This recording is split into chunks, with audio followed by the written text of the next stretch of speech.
इस मुल्क में एक वक्त एक ऐसा अजीब रजीम है जिसके बारे में हमने कभी नहीं सोचा था।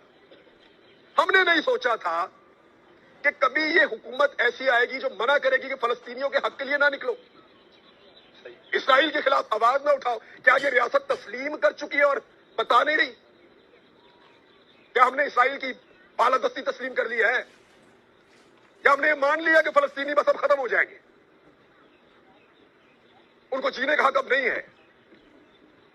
लेकिन कम से कम आवाज तो उठाने दो ना, और कुछ नहीं तो दुनिया को तो बताने दो कि हम क्या चाहते हैं, इस मुल्क के लोग क्या चाहते हैं। उनकी आवाज को खबर चलती जरूर है, मैंने ये चेक किया, खबर चलती है, लेकिन फलस्तीन में क्या हुआ ये बताया जाता है कि आज इतने शहीद हो गए, बस ये खबर चलती है। खबर ये नहीं चलती कि पाकिस्तानी इसके ऊपर क्या कह रहा है।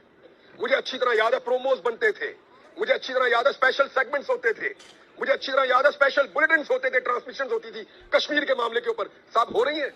आपको बुला रहा है कोई? नहीं हो रहा। कोई आवाज उठाने के लिए तैयार ही नहीं है, कोई बात करने के लिए तैयार ही नहीं है।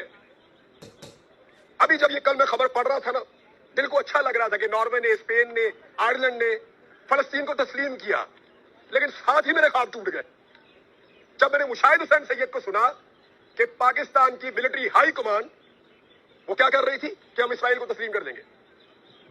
मैं नहीं कह रहा, मुशाहिद हुसैन सैयद कह रहे हैं। पावर कॉरिडोर में उनके बड़े ताल्लुकात हैं, एक्सेप्टेबिलिटी बहुत है, वो कह रहे हैं।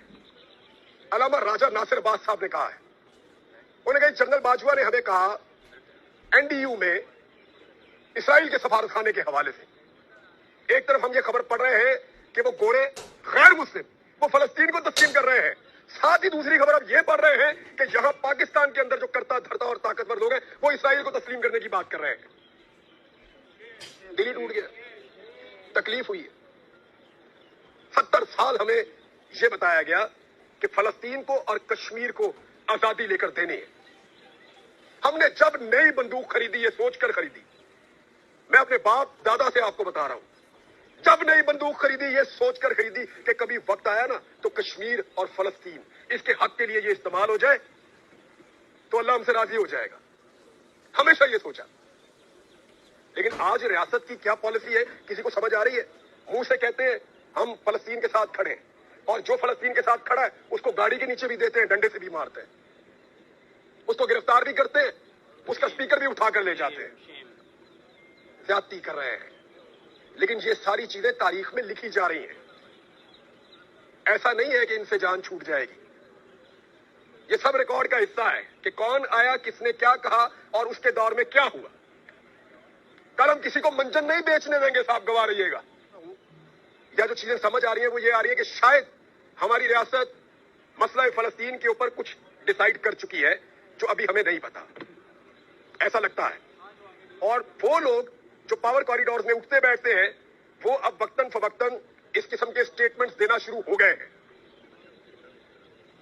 क्या पाकिस्तान के लोग जो हैं वो इसको तस्लीम करेंगे? बॉल तो फिर पब्लिक के कोर्ट में आ गया ना। डिसाइड तो पाकिस्तान के लोगों ने करना है। बंद कमरों का फैसला जो है वो मुसल्लत तो हो सकता है, लेकिन उसकी कबूलियत और मकबूलियत होगी या नहीं होगी वो हमने 8 फरवरी को भी देख लिया था। डिसीजन तो पब्लिक का होगा फाइनली। तो रियासत को होश के नाखून लेने चाहिए। एक चीज में नहीं, 1 दर्जन चीजें हैं, लेकिन यहां मैं सिर्फ फलस्तीन की बात करूंगा। 1 दर्जन चीजें हैं जिन पर रियासत को होश के नाखून लेने चाहिए, और फलस्तीन पर खसूसी तौर पर